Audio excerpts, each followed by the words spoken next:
Africa is. Thank you so much. Welcome to this important webinar presentation on the financial sector countries profile. We're excited about this particular event, given the importance of the financial sector in promoting overall economic development of countries. So for today's webinar, we are presenting two important, financial sector profiles, Kenya and Sudan. Next session, Stefan. Okay, so just by way of the outline, we will be basically presenting, a quick overview of our housekeeping, followed by what Making Finance Work for Africa actually stands for. We will also be inviting our interim coordinator, Hugh Kamewe, to present, to give us his opening remarks. And we will also be having, our panelist introduction, followed by the presentation of the two countries profiles. We really want to keep it quite brief in terms of the presentation to allow much time for the discussions and Q&A. Next slide. Yes, so in terms of housekeeping issues, this particular important webinar is expected to last for at most 75 minutes. So just to ensure our highest quality of experience in terms of our ability to hear, we've muted all the microphones. So we will also be keeping our Q&A live in case you have a question to actually ask during the discussion process. Of course, you are also feel free to to actually raise your hand in case you want to go live to ask your question. Thank you. Next slide.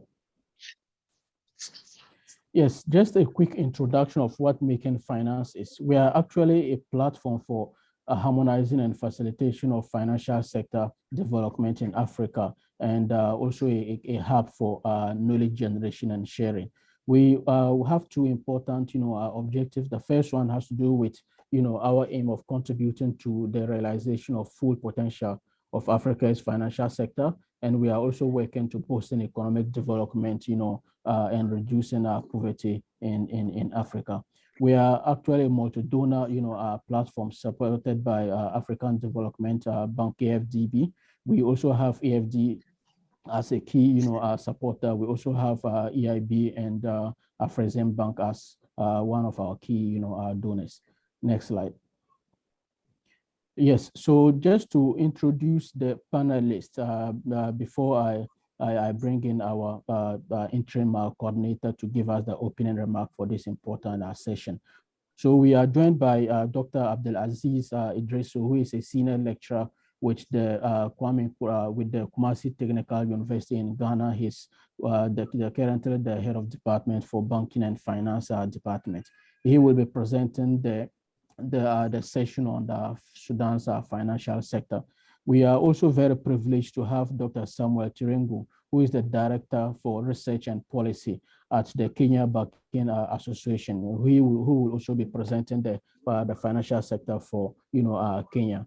So these are the two important presenters that we have to support us in actually deepening our understanding of the various issues around the two key our financial sectors that we will actually be discussing. So on this note, I will invite our interim coordinator to give us the opening remarks before we delve deeper into the first presentation. Thank you so much. Over to you, Hig.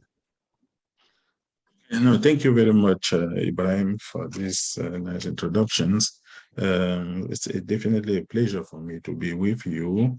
And first of all, I would like to thank all the participants that have really managed to connect to the platform. We know that time is quite advanced in Kenya and Namibia and Sudan now. So actually, those who have really stayed to follow these sessions this is really a testimony of the interest in the activity of Making Finance Work for Africa, and we're very grateful for that.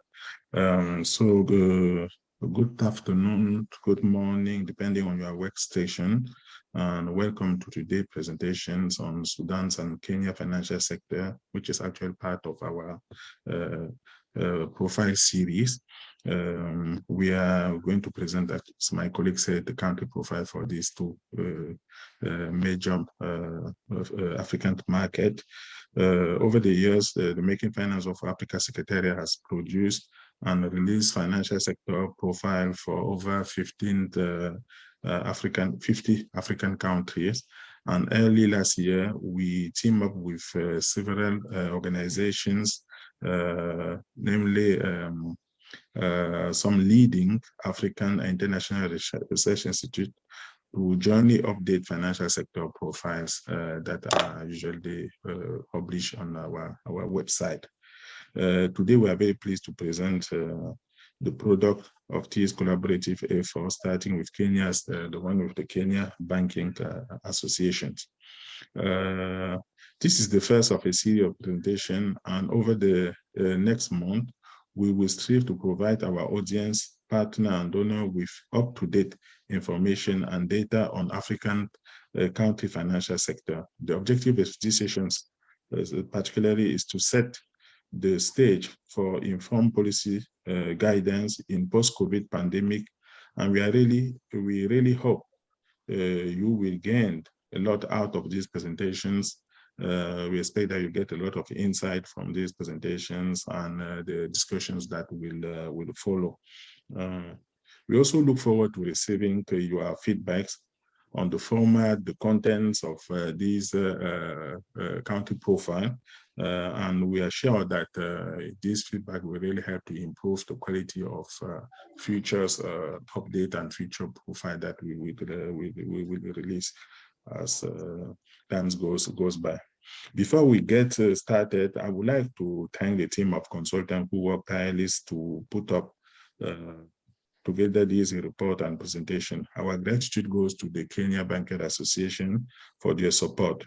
We also thank the donors for their commitment to the partnership, and my colleague has already named a few of them, the ones that are really supporting financially the Secretary of Making Finance of Africa.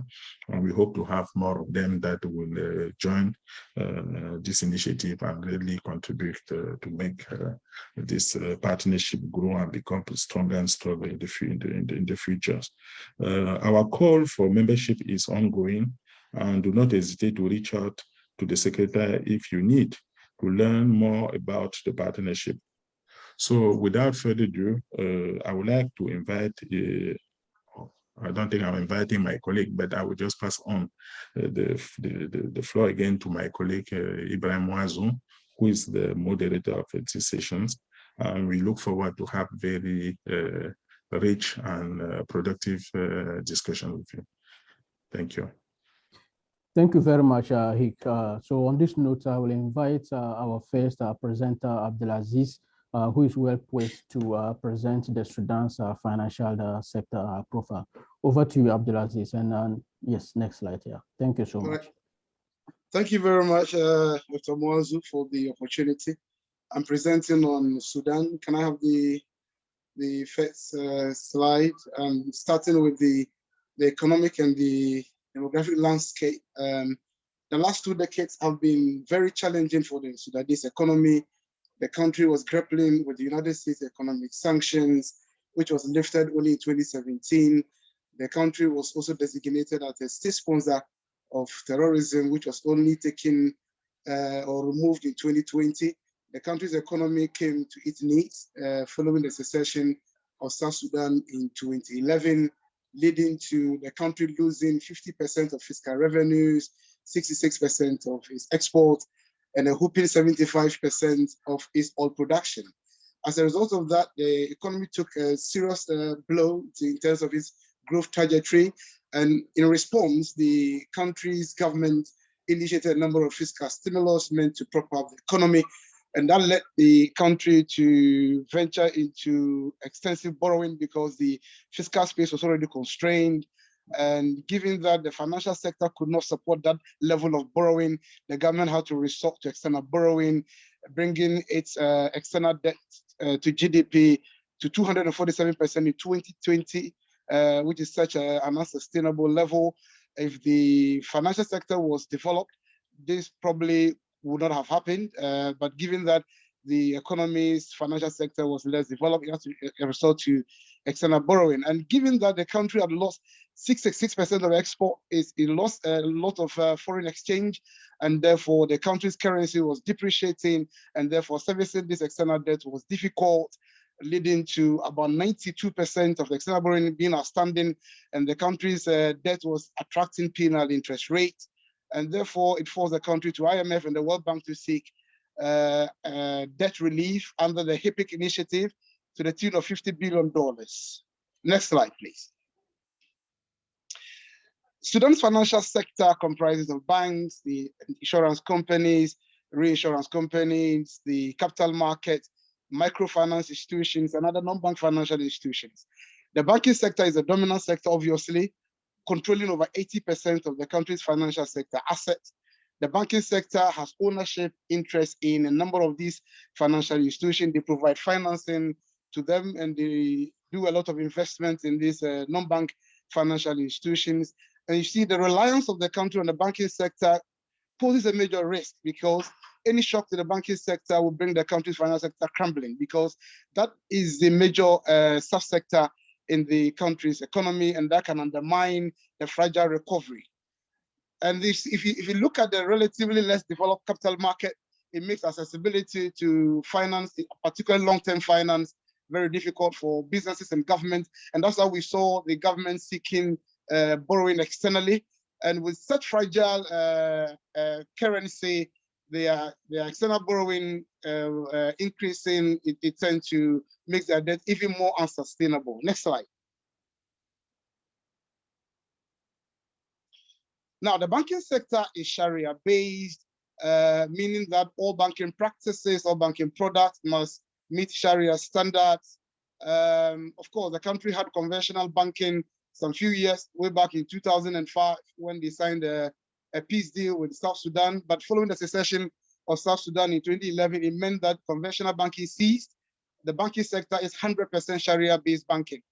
The country has 38 banks in the banking sector, but 4 of them have the central bank as the majority shareholder. That creates a big problem, because the central bank is a player, at the same time a referee. And you see, this particular shareholding resulted from conversion of liquidity support to the banking sector, which the banks could not pay, and so the central bank had to convert them into equity stake.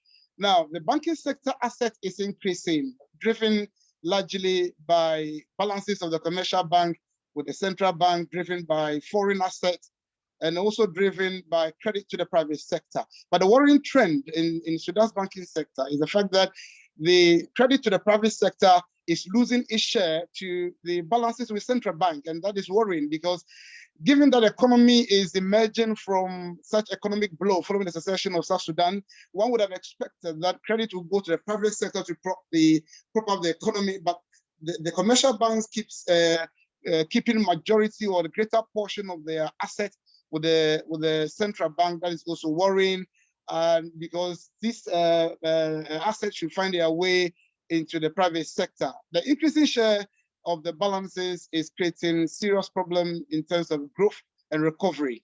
And the banking sector is also highly concentrated, with 5 banks controlling over 60% of the sector's assets. So this is a sector that is the major player in the financial system. And if 61% of its assets is in the hands of only 5 banks, that creates a major systemic risk. Any shock to these particular banks can bring the country's financial sector crumbling. Next slide.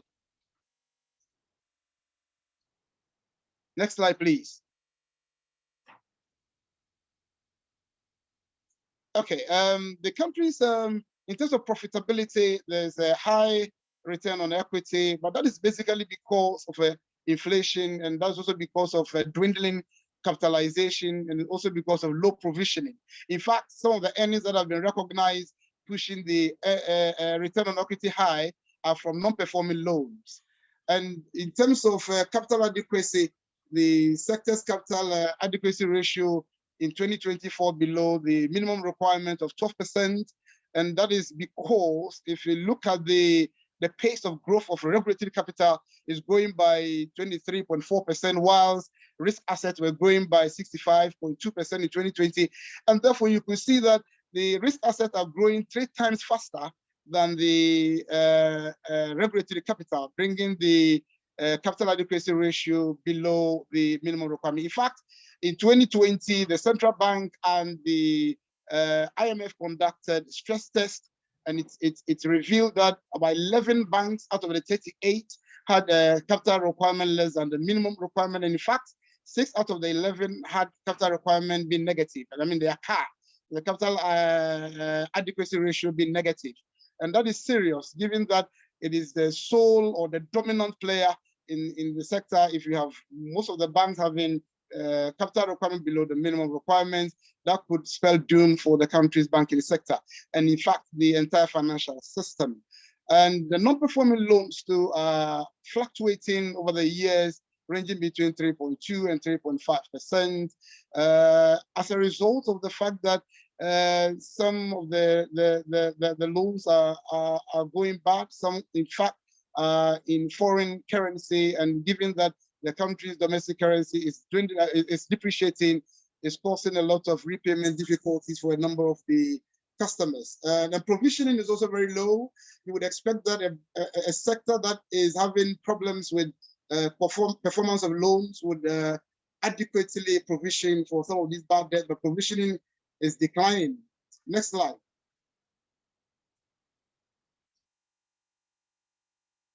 Next slide, please. In terms of the non-bank financial institutions, Sudan has a relatively small non-bank financial institution sector, controlling less than 4% of the country's financial sector assets. And if you look at the sector, it's dominated by the microfinance institutions, controlling about 44.1% in terms of institutions. The central bank actually sees the microfinance institution or that particular sector as a major anchor to reduce poverty in the country, given the high poverty levels. And therefore, it's instituted a policy where it requires some proportion of the banking sector credit to the microfinance sector. In 2018, it was 15% of the banking sector credit meant to be directed to the microfinance institutions. Unfortunately, only 6.1% went to the microfinance institutions. In 2019, it was revised downwards to 12% of banking sector credit to the MFIs. But unfortunately, only about 4.4% went to the MFIs. And in 2020, it remained at 12%, and only 5% went to the microfinance institutions. And you see, this is worrying because a central bank directive of this nature would, one would expect that the banking sector would follow to actually make the MFI sector stronger to be able to fight poverty in the country. And the fact that banks are not following such directive from the central bank itself is worrying. But nonetheless, the banking sector is a major financier of the MFIs, providing about 66% of the financing to the MFI sector in 2020. The central bank is also a financier, which also is a problem because it regulates the MFIs. So it's difficult understanding why the central bank will provide financing to the MFIs and at the same time being the regulator. And although that can be seen reasonable from the perspective of poverty alleviation, it creates a problem as a referee and a player. And in fact, that conflict of interest is there in both the banking and the non-bank financial institution. Next slide. The capital market is mainly the Khartoum Stock Exchange. You can see that the assets have shot up significantly since 2018. It's not because companies have increased in terms of shares or something, but it's just because of the revaluation of the assets of the Sudanese free zones in 2018, and which kept appreciating in 2019 and 2020. But one thing to point out that even in the capital market, the banking sector seems to dominate in terms of the shares that have been traded on the capital market. In 2020, for instance, 99% of shares traded on the capital market were banking sector shares, and that should tell you the dominance of the banking sector in Sudan. They dominate in terms of assets, they dominate in terms of financing of the other sectors, they dominate in terms of the trading of their shares, even on the capital markets. And that should tell you the kind of risk and the fact that if something happens to the banking sector in Sudan, the whole financial system will come crumbling. A clear development strategy would have to be developed. But we saw this, even the fact that the government could not borrow domestically, given that the capital market was poorly developed, and so had to resort to external borrowing. So there must be a clear strategy to develop the capital market to provide access to financing for long-term projects for both the government and then the private sector. Next slide. The insurance sector. The insurance sector is relatively small. The assets are less than 2% of the financial sector assets and less than 1% of the country's GDP. And that is problematic because it is unsupportive of light ticket transactions in the banking sector. We would expect that for major transactions in the banking sector, it will come with some insurance in one form or the other, either in terms of the insurance on assets provided as collateral or insurance for key individuals, which we call key man insurance. But given that small insurance sector, it is unsupportive of the banking sector. It is unsupportive of transactions for major businesses in Sudan. What it means is that both the banking sector and the private sector in large ticket transactions would have to resort to insurance cover from abroad, and that is not good for the Sudanese economy. They need to invest into the insurance sector in order to support the financial sector development. The asset is rising in terms of the sector's asset, but it's dominated by premiums, fixed asset, cash, and investment. There are 14 insurance companies in Sudan and 1 reinsurance. The general insurer dominates naturally, particularly the motor insurance, but it's also the largest source of claims in the insurance sector. Next slide. The pension industry was consolidated in 2016 following the enactment of the pension law of 2016, giving birth to National Pension and Social Insurance Fund. Hitherto, the sector had 2 main pension schemes, namely the Social Insurance Fund and the National Insurance Fund. The Social Insurance Fund provided pension schemes for public and private sector workers, while the National Pension Fund provided pension schemes for government workers. Although the 2 pension schemes have been merged legally, they remain separate administratively and operationally. Membership of the new scheme is mandatory for all private, public, and government sector workers. It is, however, optional for Sudanese working abroad. Employees contribute 8% of their gross salary, whilst the employer contributes 17%, bringing the total contribution every month to 25% of the salary. Now, one of the key things about the new pension scheme is the fact that it is going to be used to alleviate poverty through micro-lending to pensioners, particularly those who have contributed before retirement. Next slide. The challenges and opportunities. The Sudanese banking sector is relatively less developed and is dominated by the banking sector, which is problematic, posing systemic risk. There's a need to develop the country's financial sector, from the banking to the capital market to the insurance sector to the pension. They need to start serious development of the asset management sector, which is largely missing in the country's financial sector. Increasing balances of commercial banks' assets with the central bank is worrying. These are balances that should find their way to the private sector to help the sector recover, given the economic blow that the secession of South Sudan dealt to the country. So one would have expected that these balances will go to the private sector. Now, if you look at the capital adequacy, which is deteriorating, with 11 banks having adequacy ratio below the minimum requirement, is problematic. It causes solvency problems. And so the central bank will need to up its game to ensure that banks do not deteriorate their capital below the minimum requirements. Those with negative minimum requirements would have to recapitalize to make sure that they become stronger and resilient to shocks. The liquidity and the quality of the country's the banking sector asset is problematic. They will need to work on the quality. Non-performing loans will need to be looked at. Remember, during the COVID, some of the loans have to be restructured as a way of supporting the sector, but that is also contributing to the NPLs. This will need to be checked. The central bank participation and ownership in the financial sector is problematic. As a player and a referee, it doesn't help in terms of proper regulation of the country's financial system. Thank you very much for your time. Excellent. Thank you very much, Abdulaziz. I've seen you've presented a lot of information on the country's financial sector. This is the time for our discussion, Q&A. So we will be opening up the discussion. So just in case you have any question, we would encourage a live conversation with the panelists. So once you have any other question or any question, you can just raise your hand. My colleague would actually unmute you to be able to just directly contribute to the discussion.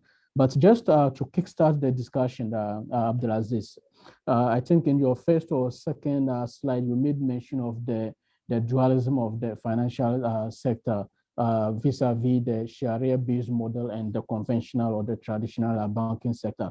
Just a quick question: how do the two actually complement each other within just one financial system? Can you throw more light on that? Okay, in Sudan, currently it's 100% Sharia based. It's now that they are trying to bring conventional banking. Actually, the country had a conventional banking system way back before 1984. But then in 1984, they decided to Islamize the banking sector by ensuring that all banking services and products are Sharia compliant. But there were conventional banks in operation then. But then they decided to give them a transition period, a grace period of 6 years, up to 1990, for them to be able to ensure that the banking services are compliant. Now, from 1990 onwards, conventional banking was outlawed in Sudan. You could only do Islamic banking until 2005, when they signed the peace pact with South Sudan, that they allow conventional banking, but then only in South Sudan. North Sudan remained 100% Sharia-based banking. But given that the Sudanese government and the central bank is looking to reintegrate the country's financial sector into the international financial space, they are now trying to open the door for a dual system to allow the conventional banking. Now, coming to that is yet to happen though, because the processes are yet to be put in place to allow the dual system. But the dual system helps in the sense that you see, the conventional banking system is well matured compared to the Islamic banking. In fact, most Islamic banking products are mirrored on the conventional banking products. They are only changed to meet the Sharia principles, and therefore the two systems help to at least serve the country with a large Muslim population and then some minority who are not Muslim, who would want to have a conventional banking taste. But then the way Islamic banking works is that it's Sharia-based, meaning that all products must be Sharia compliant. It means that interest is not tolerated, uncertainty is not tolerated, gambling is not tolerated, and financial services and product must meet fiqh or Islamic jurisprudence principles, meaning that you cannot invest in haram products. All products and services must be halal and must meet the Islamic principles.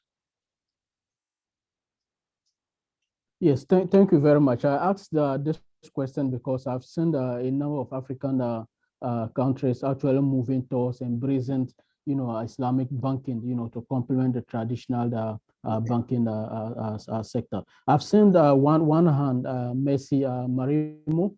You have the floor. Please, just to remind us, we have 2 minutes to make our submission so that we can allow other participants to make their own submission. So over to you, Messi. Good afternoon, everyone. Thank you very much for the opportunity to ask. There's a slide that you presented showing a chart over time of the distribution of the various sectors or various sections within the financial markets, which is banking, capital, and insurance. So it's showing that over time. I think it's before this one. Yeah, this one. So you see that the banking sector distribution plummeted drastically between 2017 and 2018, from 89% to less than 1%. Is this the correct view, and why is that? Are you talking about the banking sector? Yes. Okay. Like I explained earlier, if you look at the banking sector, it is less than 1%, not in terms of the control of the sector. I mentioned that the market capitalization, which is the capital market aspect, which is now 99.1, is because of the revaluation of the free zones assets. If you remember, I mentioned that in terms of the actual assets of the sector, the banking sector still dominates, but following the revaluation of some assets of the free zones, it then gives the impression that some of these assets of the free zones eclipse the banking sector assets. Okay, thank you very much for that explanation. You're welcome. Okay, so we have another hand raised, Duncan, who is based in the EFDB country office in Sudan. I think it's your turn. Thank you. Yes, thank you very much, Ibrahim. My name is Duncan Ouma, the country economist for the bank here in Sudan. Yeah, I just want to first thank you for this very good presentation and the information that you are sharing with us. Just have two questions. One is on the domination of the banking sector, of the financial sector by the banks. And you indicated that there are about 38 banks in Sudan. 4 of them are owned by the government, or government is a major shareholder, and 5 of the 38 control 61% of the banking sector. Just wanted to know if these 4 that are owned by the central bank, or largely owned by the central bank, could be the 5 that control the entire sector, or are they different ones? Are they private ones? My second question is— No, they are part of it. The ones that belong to the central bank control around 17 to 19% of the sector's assets, but that put together in terms of the 9, that is 5 for the government sector, and then 4 for the central bank. In terms of majority shareholding, they are close to 30% of the 61, the total banking sector assets. So we can say the banking sector are largely dominated by the private banks, which are owned by the private entities. Which is a joint ownership by several of the investors in the private sector, yes. Okay, yeah, thank you very much. My second and last question is on the issue of exchange rate and inflation, which you alluded to in the introduction part. You realize that in the last about 2 years or less, the exchange rate has really, the currency has really depreciated. If you look at the value by the end of 2019 and right now, it has been devalued by about 1,000%. And of course, that is part of the government economic reforms in terms of the unification of the exchange rate. And even the inflation has also had the same trend in terms of increasing over the years, over about 500% over the same period. But if I look at the profile that you're presenting, I'm not able to pick out the effect of this in terms of the assets of the banks, and also in terms of the access of credit and the impact on loans in terms of when loan repayment and performing loans. Have you been able to look at the effect of these significant changes on those key indicators of the financial sector? Thank you. Yes, what you realize that over the period, the exchange rate has been depreciating, like you said, and that has had its own telling effect on the assets of the banks. Most of the assets are foreign currency denominated, and sometimes that creates problem in terms of the measure of some of the soundness indicators. For example, if you look at the some of the liquidity ratios, some of the denominator being total assets. If you realize that return on assets is dwindling, if you look at it, it's far away from the return on equity. Why? Because the assets, some of them are denoted in foreign currency, and anytime the currency depreciates, it affects, I mean, because these assets are quoted in domestic currency equivalent, it tends to broaden the denominator. And so you see dwindling ratios that are always benchmarked against the assets.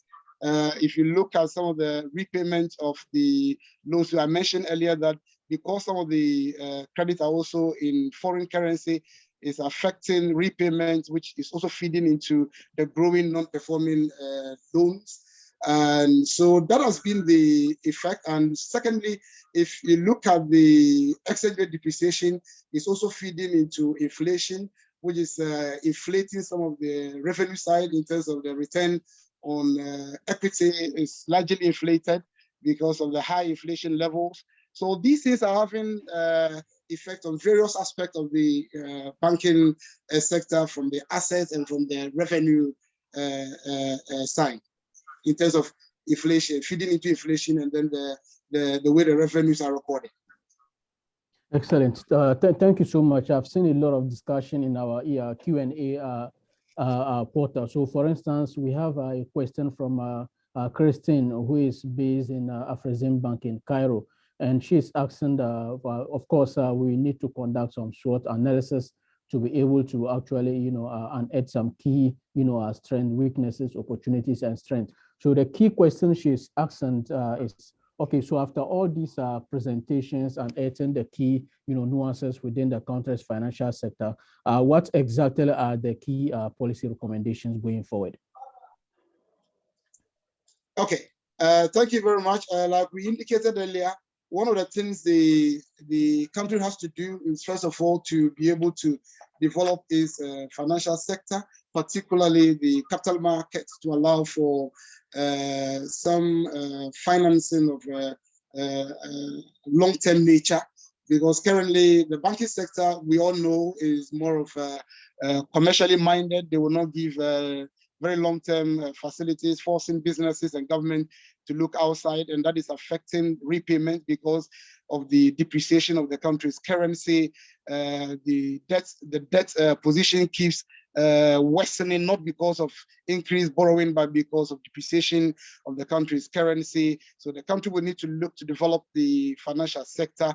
Another policy recommendation made is that the central bank should discourage balances of a commercial bank going to the central bank instead of going to the private sector to help the country recover from the economic fragility. Another thing we've mentioned here in terms of policy is that the central bank must exit ownership of the banking and non-banking financial sector, because you cannot be a player and a referee at the same time. So I think some of the things that we have mentioned going forward. Excellent. Just to a quick follow-up, and this has been asked by Evelyn, and the question is on the way forward, probably in the medium term. So what do you expect to see, happening within the country's financial sector? Probably issues around fiscal and monetary policy reforms, and how that will impact in the country's financial sector in the short to medium term. All right.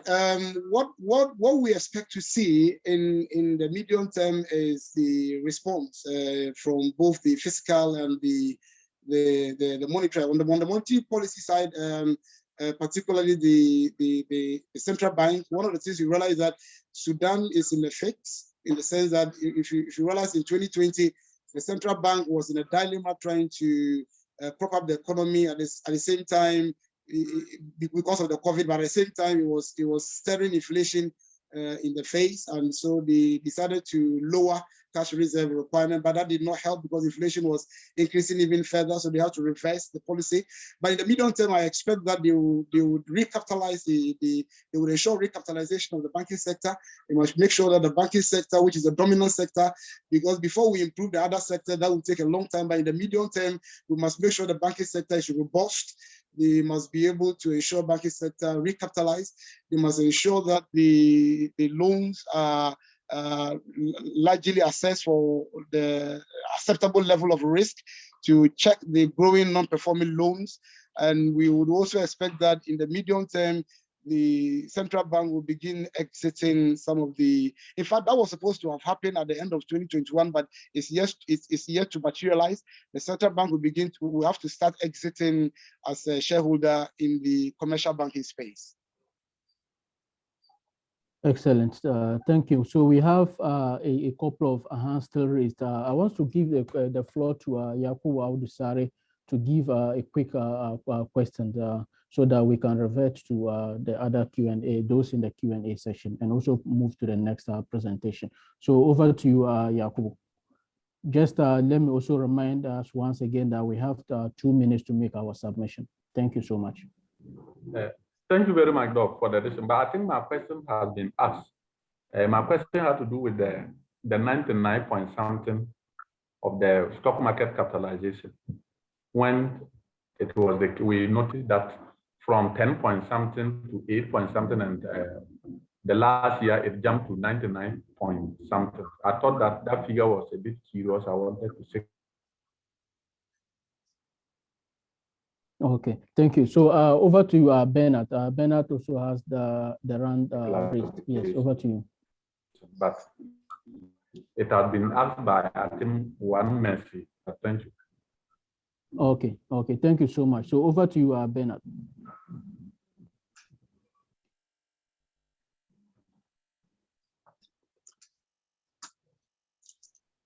Hi, Bernard.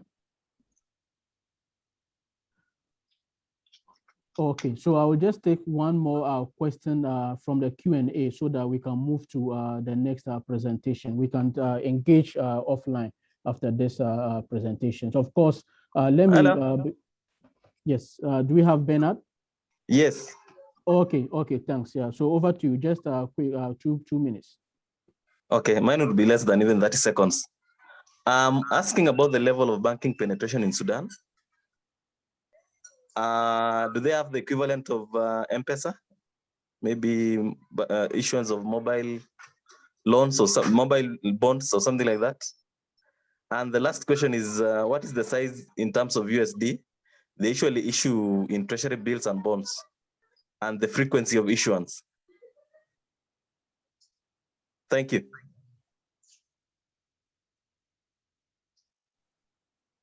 Yes, hello, Abdelaziz.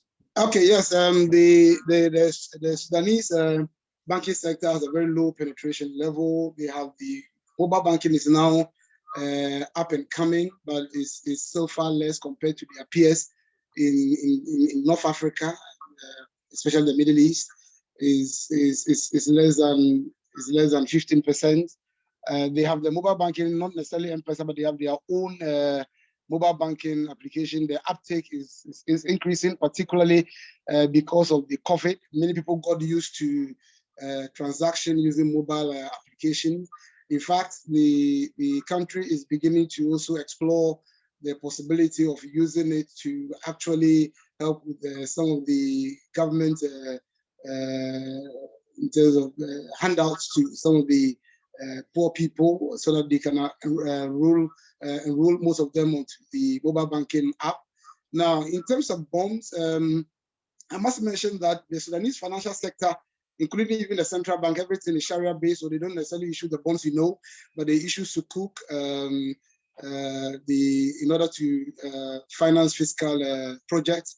They also issue financial certificates and not treasury bills, like in the conventional settings. So yes, they do some of these things, but not the conventional way. They issue financial certificates, and they also issue sukuk, which is the Islamic equivalent of the bonds.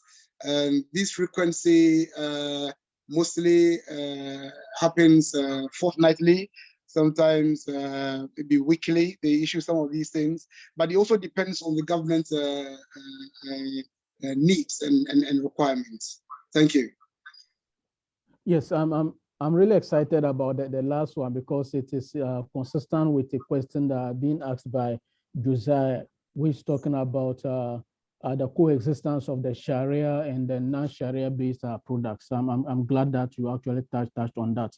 Of course, the reports will be made available after this presentation. And just the last one before we move to, the Kenya country profile has to do with a question on whether there is anything done to the financial sector to include refugees and internally displaced people within the country. So is the financial sector actually supporting, whether it has direct, support schemes to refugees and people who are internally displaced? No, there's no such scheme. In fact, even when the COVID struck, the central bank is yet to come out with any particular support system for even the banking sector itself. So that is a problem there. In fact, there's no support for the banking sector, and the banking sector also doesn't have specific policy for displaced people. Excellent. Thank you so much. Thank you so much for this important feedback and discussion. Of course, we are still very open to further questions after this webinar. I think it's time for us to move to Kenya, where we will be presenting the Kenyan financial sector profile, will be presented by Dr. Samuel, who is the research director with the Kenya Bankers Sectors Association. So over to you, Dr. Samuel.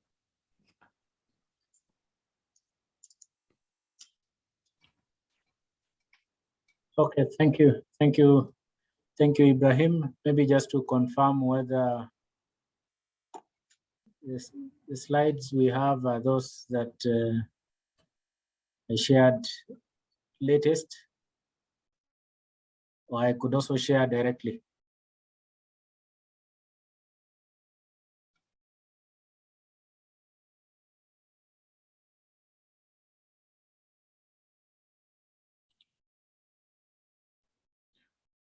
Okay, so my colleague Alan Stefan will give you the right to share from your screen.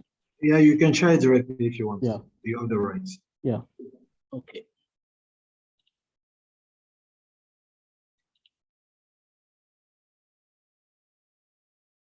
Okay, thank you all for the invitation to speak about the Kenyan financial sector. My name, as you heard, is Samuel Chiriongo, the Director of Research and Policy at the Kenya Bankers Association. Maybe just to talk about Kenya Bankers Association in brief before I progress, is that this is an umbrella body for all banks licensed under the Banking Act in Kenya, and microfinance banks also licensed under the Microfinance Act in Kenya. So currently we have 46 members, 39 banks and 7 microfinance banks. So we are an umbrella body of all those institutions, and our main role is advocacy. And we believe in evidence-based advocacy, where we seek to improve the working environment for banks, seek to improve the policy environment, also seek to improve the working relations between banks, as our vision is a vibrant and responsive banking sector. So all innovations coming into the banking sector, we discuss them and look at opportunities for growing the banking sector in terms of efficiency, growing the banking sector in terms of the product offering, and also the safeguards that the sector needs to put in place to ensure that we grow sustainably and as well we grow safely. So allow me then to make a presentation. So my presentation will be seen through the lens of a banker. So we may not have much of what we saw in the Sudan presentation, but is a central focus on the banking sector in Kenya, obviously because of our orientation as a bankers association. So ideally, view of the banking sector, the banking sector in Kenya is that it's heavily dominated by, of the financial sector in Kenya is that it's heavily dominated by banks. We can see that as at end 2020, which is a focus of the report that that is going to be published, is that over 50% of assets in the financial sector as a ratio of GDP are actually accounted for by banks. As you can see, the capital markets still below 25%, pensions, insurance, and MFIs. So you can see all the others still just almost contributing almost half of the financial sector's total assets in terms of as a ratio of GDP. So, but of critical importance to the banking sector is really the concentration of assets, loans, and deposits, which we endeavor at all times to measure whether there is any evidence of moving away from a competitive market structure towards a non-competitive one. So we use the HHI index to really capture the behavior of assets, loans, and deposits in terms of their concentration. So you can see that over time, whenever this measure is below 1500, so it shows that it's actually a competitive market structure. But any evidence of moving closer to that would be associated to things such as mergers and acquisitions that we saw quite a number between 2016 and 2020, with several large banks and medium-sized banks coming together. So it's become of interest for us to continue monitoring the mergers and acquisitions during the period. But however, the market still remains competitive. As I did mention, we have 39 financial institutions.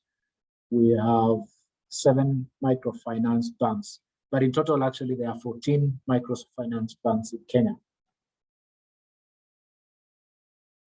In terms of the evolution of assets, now this is measured in local currency. So we have 5.4 trillion shillings of assets in the banking sector. Again, this is what reflects the close to 50% of nominal GDP being carried in the banking sector. So again, but in terms of the asset composition, we've not seen dramatic changes in the asset composition, because ideally, if you look at the chart on the right of the slide, is that very minimal changes in the structure, in the composition of assets, but a majority of the assets are actually within the loans and advances, followed closely by investments in government securities. So loans to private sector and loans to government comprise close to 80% of the banking asset structure in Kenya as at end 2020.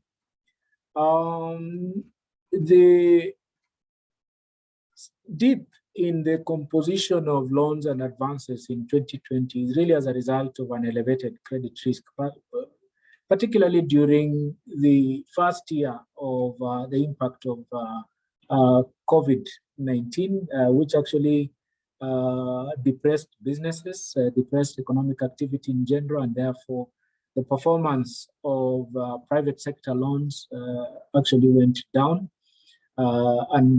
This was anticipated, and during this period, as a result, the banking sector, in consultation with the central bank, issued several measures, and these measures were targeted at enhancing support and providing relief to customers. So measures around loan loss provisioning was suspended.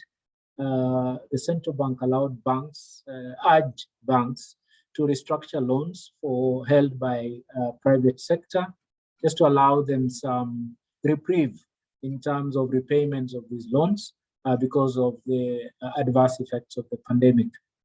So with the uncertainty also as to how long the pandemic would affect economic activity, then the sector was keen to actually restructure the loans. And we saw that out of a 3 trillion loan book, private sector loan book that the current banking sector holds, about 57% of that loan book was actually restructured. That was in 2021 though, but ideally the effects of that was from April 2020 to March 2021.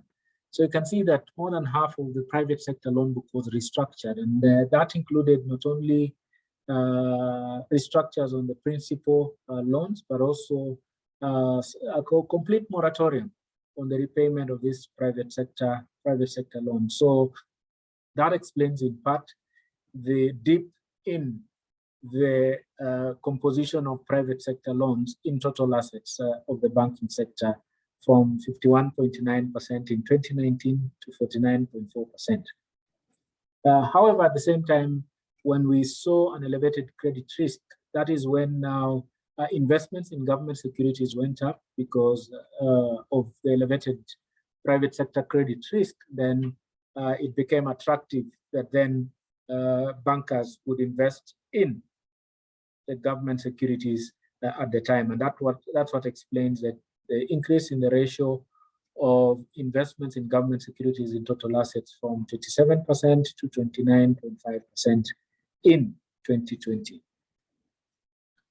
In terms of an analysis of the credit risk that we saw elevated in 2020, you can see that the ratio of gross NPLs to gross loans and advances of the banking sector increased from 12.4% to 14.5% in 2020. Of course, this is really largely associated with the adverse effects of the pandemic that affected the earnings of households and businesses during the year. And looking at a disaggregation of the NPLs across the sectors, we can see that quite a huge proportion of it, close to a quarter of it, that's 23% of it, is really coming from trade. And of course, I think it's important at this point to mention that during the first year of COVID-19 pandemic in the country, we saw services really were depressed because obviously the containment measures that were put in place by the government affected the operations of the services sector, and that included trade. Hotels were closed, and that affected quite a lot of value chains associated with that, but all in the services industry. Apart from trade, we also see a large component that is real estate activity going up in terms of the NPLs, accounting for the largest NPLs, because again, there was a slow uptake of real estate during the period when COVID really hit the country. So then the other sector was manufacturing, because the supply chains were impacted negatively. So inputs to manufacturing were affected. So even the performance of manufacturing firms that already had loans booked could not perform optimal, and therefore non-performing loans started to emerge. And that explains why we actually see manufacturing accounting for a large component, that's 15.7%. But also the personal households, because of the impact of COVID on earnings in the personal households category, the loans under this category also are significantly impacted, and we see it, though not increasing, but again maintaining it at over 16% of the entire NPLs.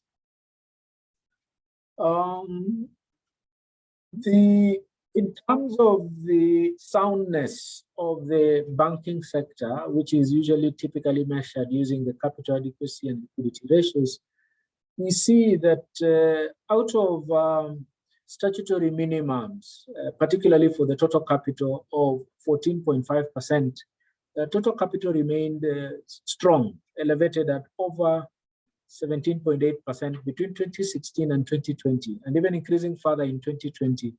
And this is really because, of course, the denominator, the total risk-weighted assets, was depressed, but banks' capital remained strong. So that's what explains the increase in the ratio of the capital adequacy metric.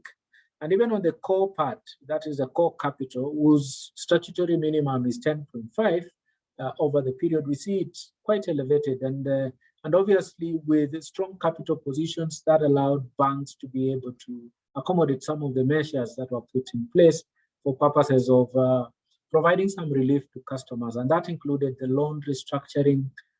Banks could afford to do that without necessarily taking a strong hit on their books. So it was possible to accommodate some shocks. So that paints a picture of a sector that is overcapitalized enough for taking some sacrifices in the interest of keeping borrowers afloat during the adverse effects of the pandemic. So, but also looking at the core capital as a ratio of total deposits also remained quite steady during the period, and as a result, of course, it would be of interest for us, even as we gauge at capital adequacy in overall terms.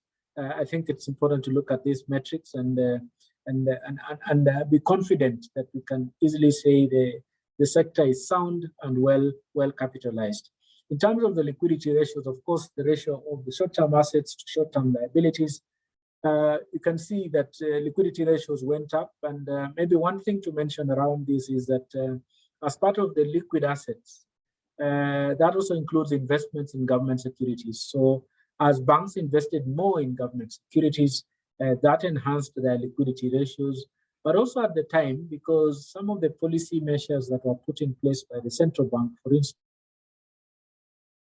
ratio, and a lowering of the central bank rate, which was actually easing of monetary policy stance. And as a result of the easing of monetary policy stance, of course, liquidity conditions are enhanced in the market, and even more so at a period when there was a slowdown in the extension of private sector credit. That explains why the banking sector remained very strongly liquid during the period. So you can see 54.5% against a liquidity ratio minimum required of 20%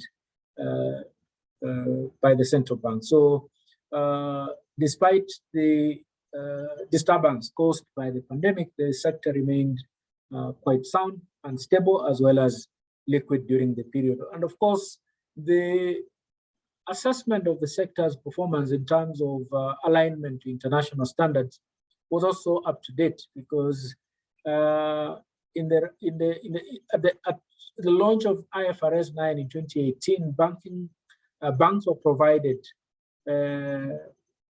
5 years to actually ensure that there is full implementation of IFRS 9. So come January 2023, as it were, banks would have fully complied with IFRS 9 standards, which actually talk more around the forward provisioning for expected loan losses.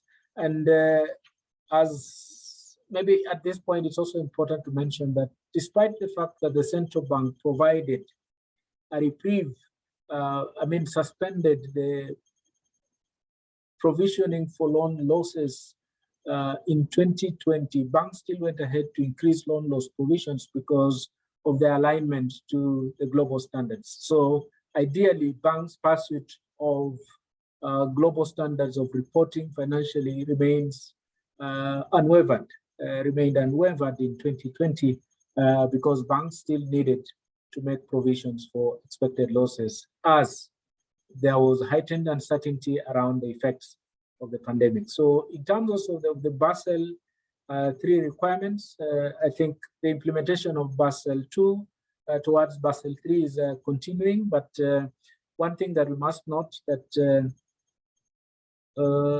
as the transition occurred, of course, there were discussions around the treatment of the risk weights, particularly associated with mortgages, lending that is backed by mortgages. And after 2020, that is in mid-2021, we saw the sector reduce the weight of the risk weight from 50% to 35% from July 2021, in line with the Basel III on lending secured by residential mortgages. So the sector has strongly transitioned from Basel II requirements towards Basel III, and must report that there's good progress around there. And of course, as I did mention earlier, that the adequate capitalization, adequate liquidity conditions allowed banks really to weather the storm associated with the pandemic to such levels as to be able to accommodate their customers and be able to restructure over 50% of the entire loan book during the height of the pandemic. So as such, we can confidently say it is good to be well capitalized. You never know during a period of shocks when you need that extra capitalization to take care of the shocks. So in terms of profitability of the sector, over time, there is a continued trend in reduced profitability in the sector, of course, associated with increased competition. So as banks roll out products competing, definitely is expected that the returns narrow over time, which is the trend that we have seen. Of course, we can say that the 2020 outturn is actually an off-trend decline. And of course, this can be explained associated again with the slow business activity, uptake of some of the products such as the credit, which then dimmed the prospects for higher profitability. And as I did mention, that some of the restructured facilities during 2020 actually included complete moratoriums for a period of 12 months. So you can see suspended and delayed earnings on some of the products was actually a contributor to the depressed returns on assets and the return on equity at the same time. So some of the challenges that the market continues to face are actually in three main areas. One is digital transformation. I know Kenya is known particularly for the mobile payment transactions, which are now have transformed from just being a payment platform to actually being a facilitator of financial services. So you can see that the uptake of mobile banking facilities has grown from level to level and continues to grow. So the layering of mobile technology into the offering of banking services continues to be entrenched over and over. But that digitization doesn't come with risks. Definitely there would be some risks, cyber risks, because of challenges moving away from what we have known as the know your customer standards. The traditional and conventional know your customer standards require that a customer presents themselves to the counter for purposes of being assessed or known. But ideally with a digital transformation, now we require more of the electronic KYC regulations and of course the need to reinforce customer protection. And in this space is where we are even at the moment. It became clearer in 2020 that we needed to move faster in this space, because now with the COVID-19 containment measures and the need to social distance, then it became very important that digital provision of services through the digital platforms was critical. And that also, while it was possible to help banks transition and continue serving their customers, it presented some risks associated with this. So while this is noted as a challenge, it is also another opportunity, because we have an opportunity as a banking sector to grow anywhere and everywhere banking, because now we are not limited to the brick and mortar type of banking. So it's important, and I think it is under discussions that now the digital innovation strategy or policy would need to be formulated as fast as we can to enable the digital transformation support financial inclusion, and as well to also be able to ensure that we keep to the standards of knowing our customers through an electronic means. The second challenge that the sector continues to face is that, as you may know, from 2016 August to November 2019, we had interest rate capping law that was passed, and that limited the extent of pricing of loans to only 4 percentage points above the central bank rate. And of course, that had its own implications, adverse implications on the growth of the loan book in the banking sector, because it was intended first to accommodate the risky borrowers, but it worked against it because the risky borrowers were now excluded from the private sector loan book. And when it was repealed in 2019, there was stronger expectation that we would actually now move to double-digit growth in the private sector loan book. But again, in early 2020, the sector adopted what is called the Banking Sector Charter, which one of the pillars was actually the adoption of risk-based pricing. Now, what that required the banking sector to do was that banks would prepare their credit models in line with the risk-based pricing and then supply it to the central bank for purposes of approval that they would be able to roll out. Now, as at end 2020, no bank had actually received approval for them to implement risk-based pricing. That meant implicitly that we were still practicing a controlled interest rate regime, because then we had not effectively transitioned to a risk-based pricing environment. And of course, the recommendation was that for us to be able to grow the private sector loan book, we needed to fast track the approval and implementation of risk-based pricing models so that banks could accommodate borrowers who are actually deemed riskier in the market. However, with the delays on this, then we continue to face the exclusion in the financial sector, particularly of segments such as the micro, small, and medium enterprises and other sectors that are deemed to be risky. So that's the challenge that the market continued to face with regard to pricing of loans. But also other overarching concern at the macroeconomic level was the national debt sustainability concerns because of the ballooning public debt. And it's important to mention that the banking sector, while it is an investor in public debt, is equally critically concerned when debt, the public debt starts to raise questions around the sustainability component. So because of the rating, because banks typically would have correspondence banking links with other parts of the world. And it becomes of concern, particularly with the credit rating and the repricing of loans that banks would have offshore for purposes of increasing their capital base. So ideally, it would be of concern, and the banking sector was of the view that I think there is need to go slow on debt accumulation for purposes of safeguarding our country's credit rating, which I think, as we all know, that when a country's credit rating is downgraded, there is no private entity that would receive credit rating that is higher or better than that of the country. So it has private sector implications on the country. So this remains a challenge. While it was an opportunity for bankers to invest in government debt, beyond certain limits, it starts to be a concern. So when the government rolled out a fiscal consolidation program, I think it is something that has been received well by the banking sector. The only remaining concern is commitment towards fiscal consolidation path is something important. And I think from 2020, when the government went into an IMF program,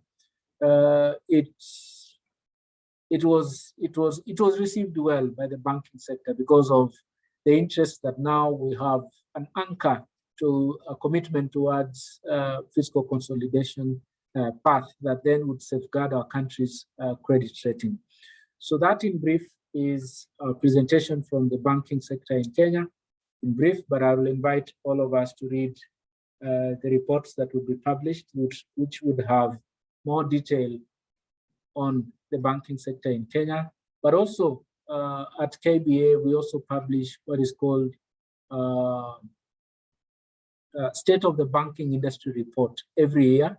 So the one for 2020 is also available as additional material for anyone who would be interested to know more about the banking sector in Kenya, providing more detail around this. I think we were limited to 10 minutes of presentation.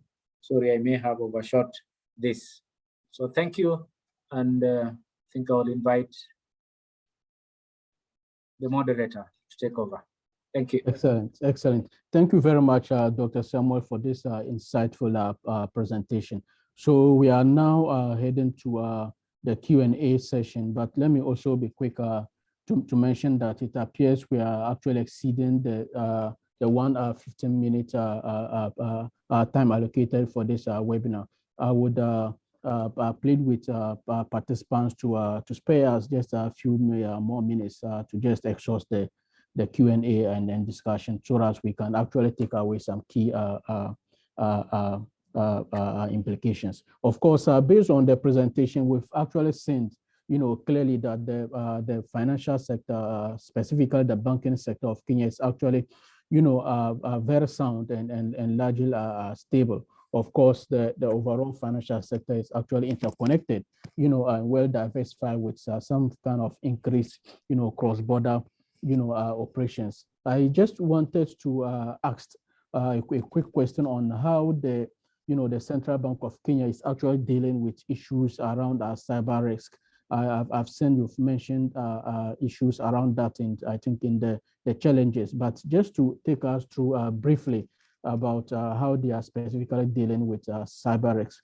Of course, once you have a question as a participant, you are free to actually raise your hand so that we would mute your mic for you to directly engage, with the rest of the team. Thank you so much. And over to Dr. Samuel. Thank you, Ibrahim, for bringing out that component, and of course it is tied to our digital transformation developments that we have seen. And I think two things that the banking sector, including the central bank, has actually adopted for purposes of dealing with cyber risks is that there is a caution in terms of reporting, monitoring and reporting of cyber risks. So at the moment now, like in the banking sector at KBA, we coordinate the reporting of cyber risks, so that whenever there is an attack on one bank, it doesn't take long before all banks know about that attack and the nature of the attack, so that there are safeguards put in place. So ideally, monitoring is a heightened level. So caution is on banks to be able to be on high alert. We also run some programs at KBA. We sensitization programs. People do not share, customers not to be able to share their personal identification numbers, not to share any details with anybody seeking to know more about their bank details. And as such, that is a campaign that is ongoing. We call it Kaa Chonjo. In Swahili, it's stay alert and be able to report any incidences. So whenever you face such a challenge, customers are asked to actually call their banks and be able to clarify anyone seeking to know more about information. The other approach that we have considered is that banks have become very vigilant, and at the same time also updates on their security systems is also done more frequently, just to ensure that because technology is something is fast changing, and therefore the appreciation that safeguards should move faster than the innovations in the technology, just to continue to avert any attempts or cyber attack attempts is critical. And also updates to the central bank with regard to attacks in the market continues to be done regularly by the banking sector. The interest of ensuring that what is measured can be prevented, and whenever there is an incident in the banking sector, then the nature of that incident is understood, and the mitigation measures are actually deployed as fast as is possible. So that's the call to all banks to remain actually very alert to cyber risks. Excellent, thank you. So I will go to I think the live sections. We have Bernard's hand raised. Bernard, over to you. Thank you, Dr. Tiriongo, for the very wonderful presentation about the banking sector in Kenya. I noticed something on, I think, slide number, let me just check. On evolution of growth of assets. There was growth of about an average of around 16% up to 2015. 2016, there was a dip, which was, and the growth was below 8%. And by 2020, it grew by, let's say, above 10%. So I wanted to know what was happening between those periods. Another issue is that at least the World Bank does the debt sustainability analysis almost every year. And now it's now a bit good that the private sector is discussing this ballooning debt issue. My hope is that you usually engage with the policymakers on this ballooning debt and how it can be handled. Thank you. Okay. Ibrahim, do I respond or? Yes, you can directly engage, yeah. Okay. Yeah, on the growth of assets, as I did mention in my presentation, of course, up to 2015 was strong and sustained on a high path. 2016 is when we had the introduction of interest rate capping, which then limited the extent to which private sector loans. Remember, before 2015, we would actually see private sector loan book growing by double digits on an annual basis. But since the introduction of when there were interest rate caps, we actually saw it even come down to about 4% on an annual basis. So you can see that the interest rate caps slowed the growth in private sector loans, which then translated into the total assets actually growing at a much slower pace from 2016. But again, the recoveries in 2020, 2019, 2020 was actually associated with some of the innovations that the banking sector had taken, because remember that the sector was, the caps were on the conventional services. So there was innovation as a result of the challenge of interest rate caps, that now other platforms for lending became popular. The emergence of digital channels of lending that were not subjected to the caps became also new channels for lending. So they say sometimes challenges breed innovation, and that's the innovation that we saw in the sector. You've asked about the issue of the private sector gaining interest in the ballooning debt. And of course, these are discussions that we continuously have in our stakeholder engagements with both the policymakers, that is the monetary and fiscal policymakers.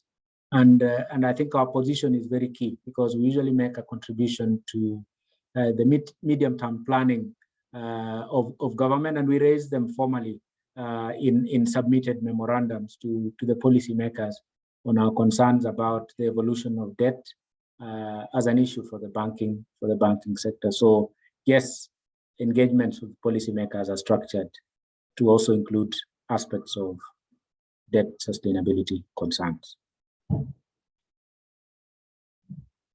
Excellent. Thank you. So let me move to Messi. Messi, you have the floor. I have seen your hand raised. Over to you, Messi.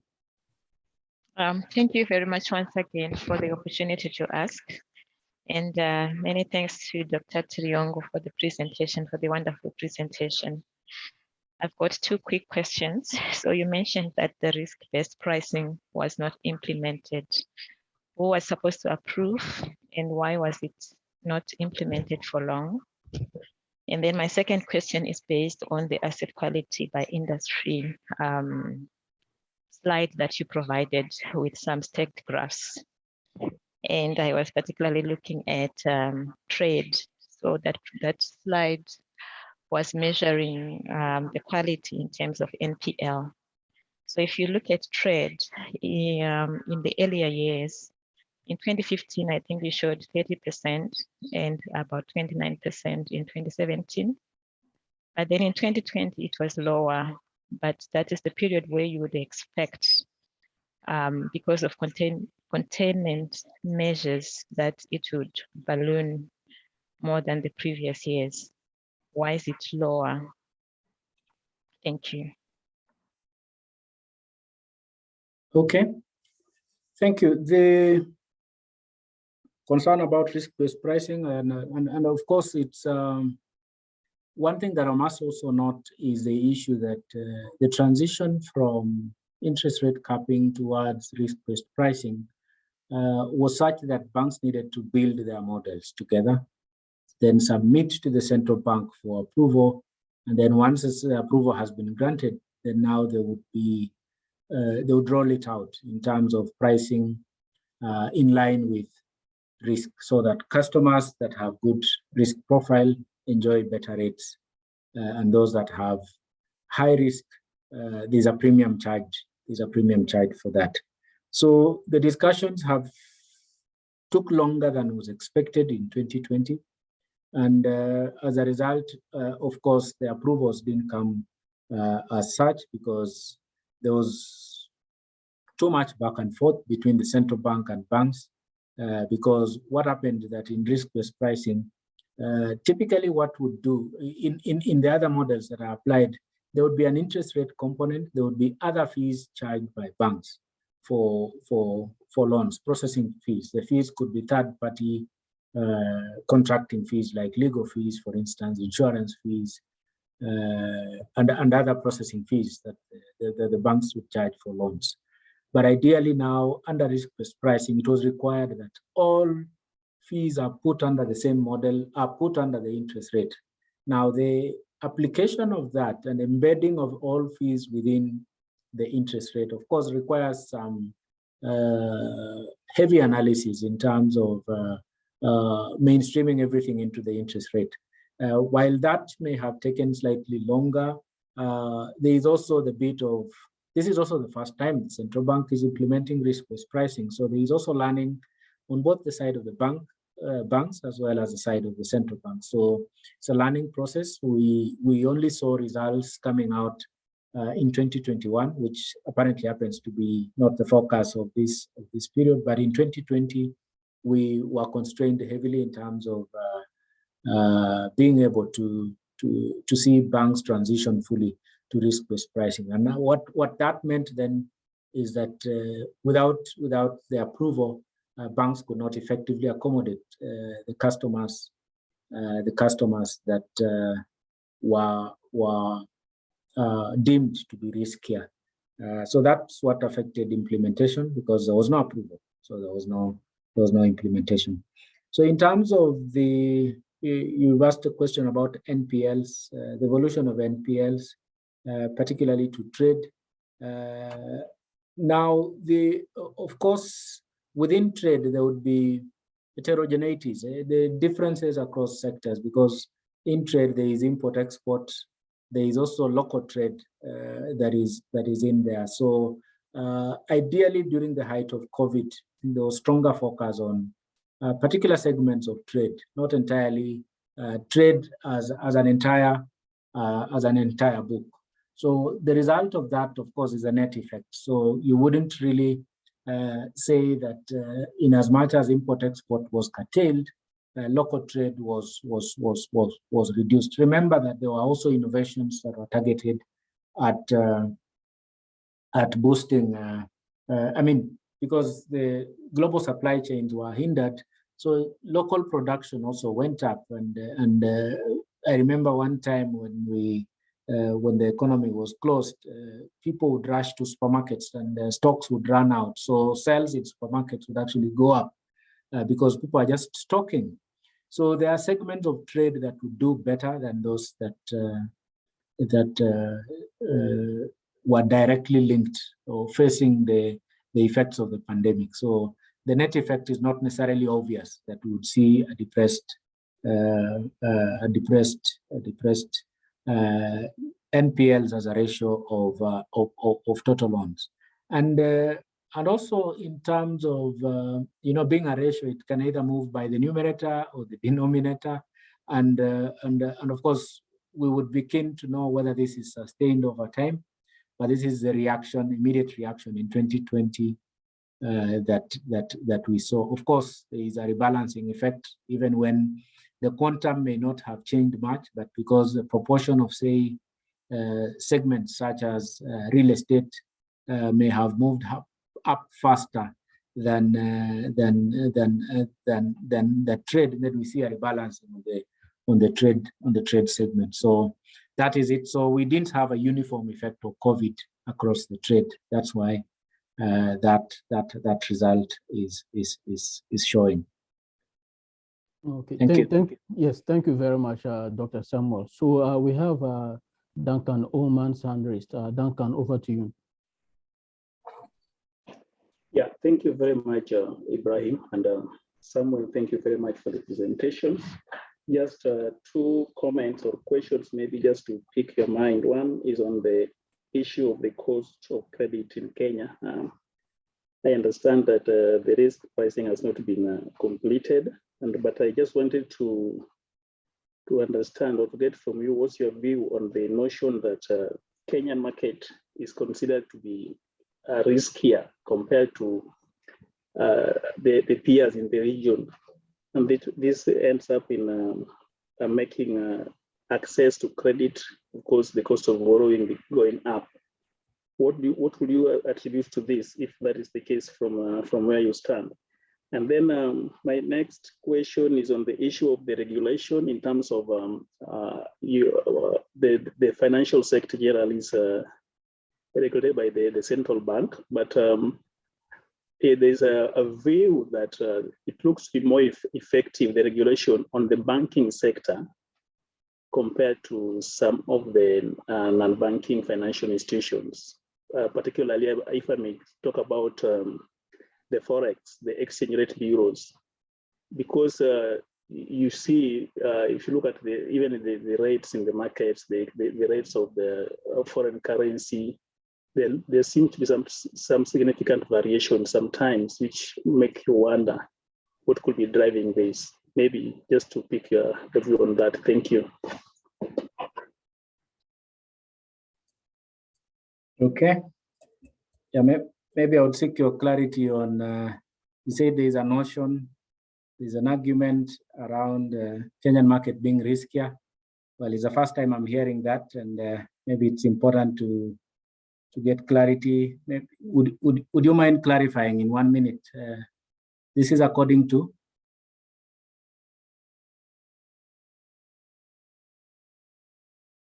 Did we lose Duncan? Yes, I think the question was on the comparing Kenya to their peers. Yes, I think now I'm okay, then over to you, Duncan. Samuel, I was saying that if you compare the cost of borrowing or the cost of credit in Kenya compared to some of the regional peers, it looks like Kenya seems to be having a higher cost. And this is associated with risk in terms of the financial institutions seeking higher premiums to cover for the risk.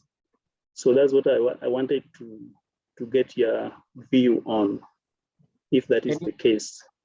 Any example in mind that charges lower than Kenyan rates? Maybe Tanzania, for example. Like, what's the rate in Tanzania? Well, I don't have the figures now, but I've seen that data somewhere. I just wanted to know if you have that data as well.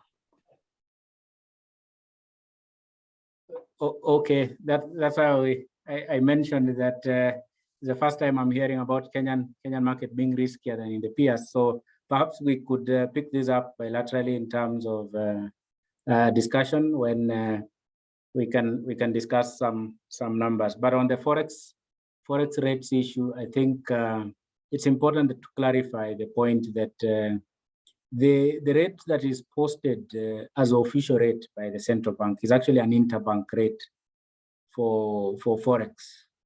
So it's not the rate that customers would face when they go to a forex bureau.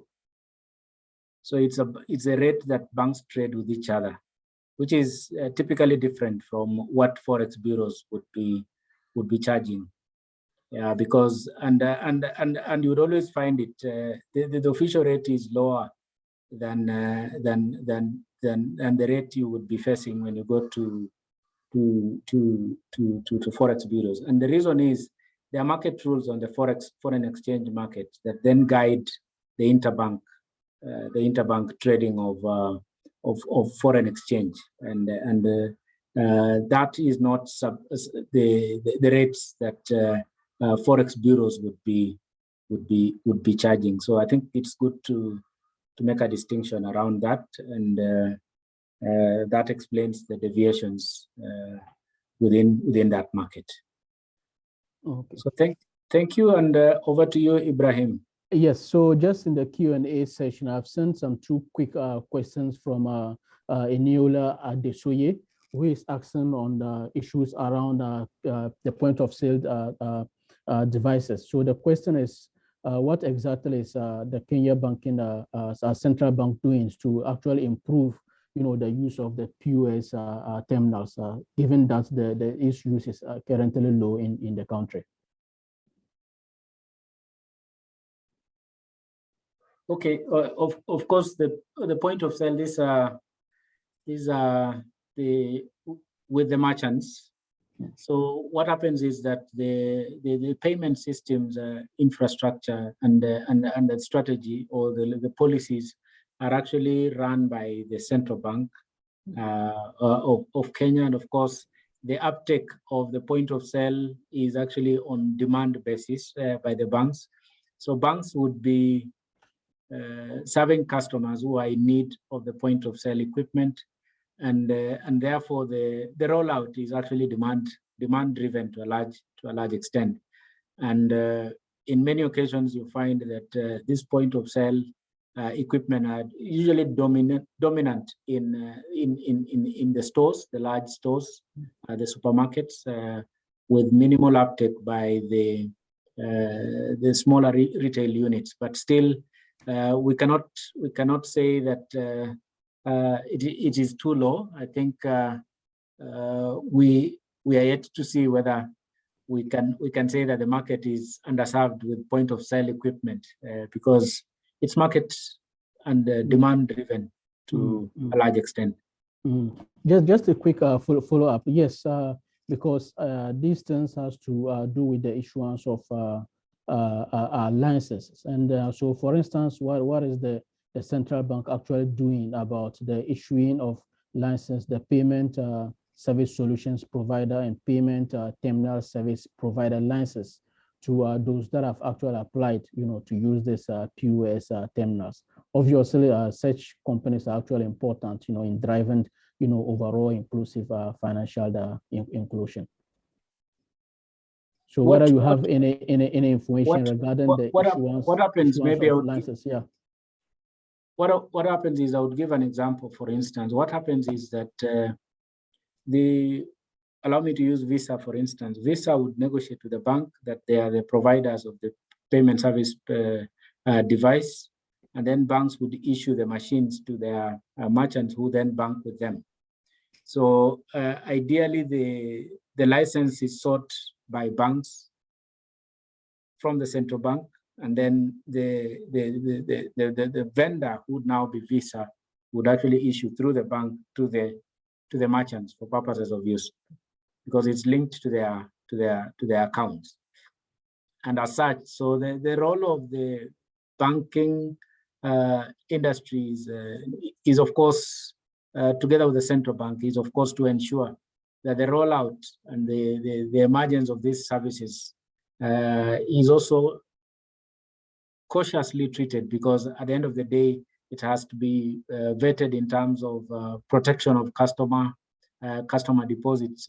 At the end of the day, the payment system has to be encrypted end to end to ensure that there is safety in the payment system before a rollout. So it cannot be done as and when it's applied. It has to be vetted and ensure that it is actually safe for use as a payment mechanism.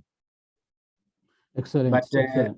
At the Kenya Bankers Association, we have a technical unit that continues to liaise with banks whenever they face challenges in the use of POS and any other payment services like the digital cards, debit and credit cards. whenever there are challenges with, say, the safety, risks on safety, we highlight them as an industry and then face the policymakers, including the central bank, really with measures that need to be taken to ensure that those devices are safe. Excellent. So I have seen we've gone beyond the allocated time, and I've also seen Eniola, who asked a question on the QAs, actually raising their hand. So I'll give the floor to you, just maybe under 10 seconds, just to directly engage with Dr. Samuel. Over to you.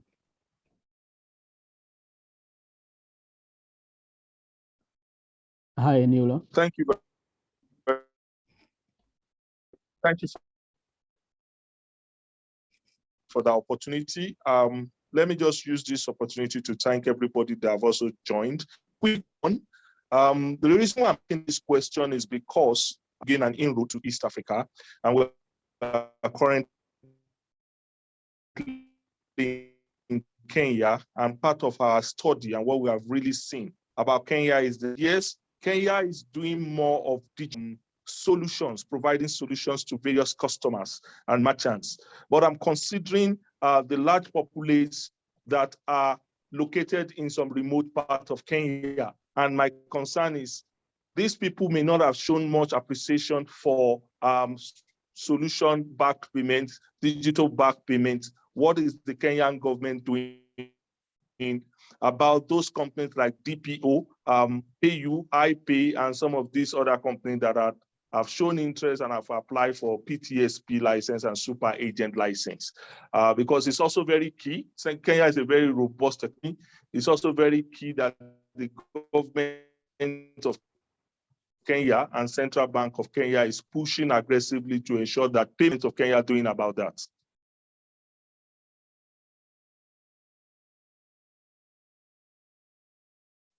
Yes. Okay. I hope I got your question right in terms of the rollout of some of the innovations and the challenges with access to technology by rural Kenya, for instance. And definitely that is taken as a challenge. And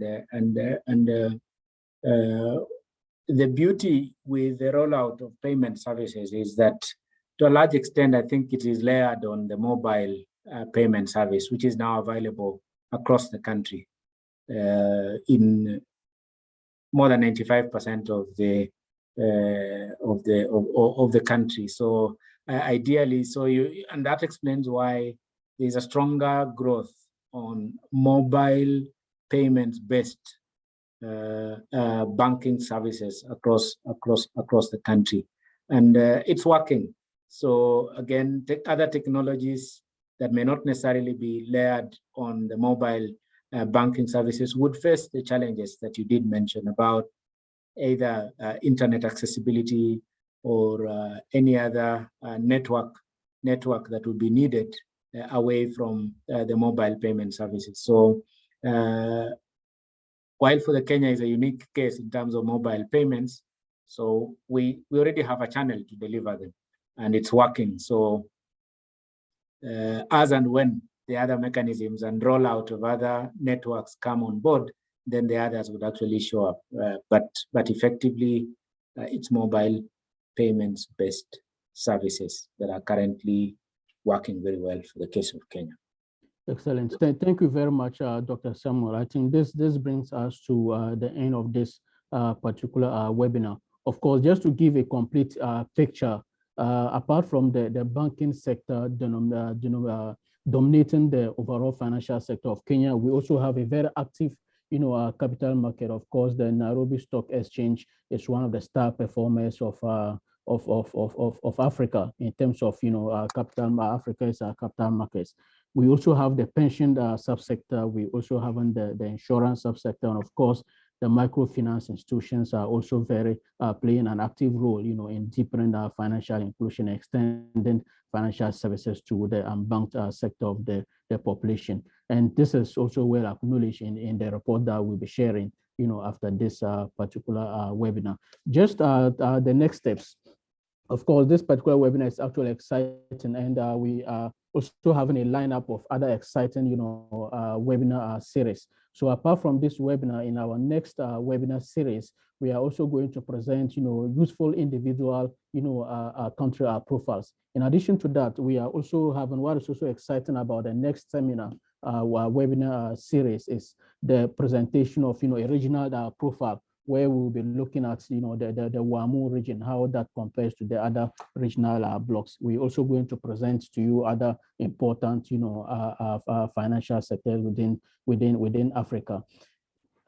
We are actually very grateful to our presenters, Dr. Samuel, and from the Kenyan Banking Association, and we are also very grateful to Dr. Abdulaziz, who is based in the Kumasi Technical University. And of course, to you, our participants, we are also very excited and grateful for actually making the time to listen to us. And I believe we've all been able to actually take away some key implications for policy. We're doing this to actually improve well-developed, financial sectors of Africa. After this presentation, we have, a survey, a quick few survey questions that will follow. I will strongly encourage, participants to actually respond to them. This will give us, a feedback in how to actually improve subsequent webinar sessions. Once again, let me thank you all for the important time that you have actually spent, in this particular session. And please be on the watch out for our next call for the other subsequent webinars. Thank you very much, and have a nice day to you all. Thank you so much. Bye.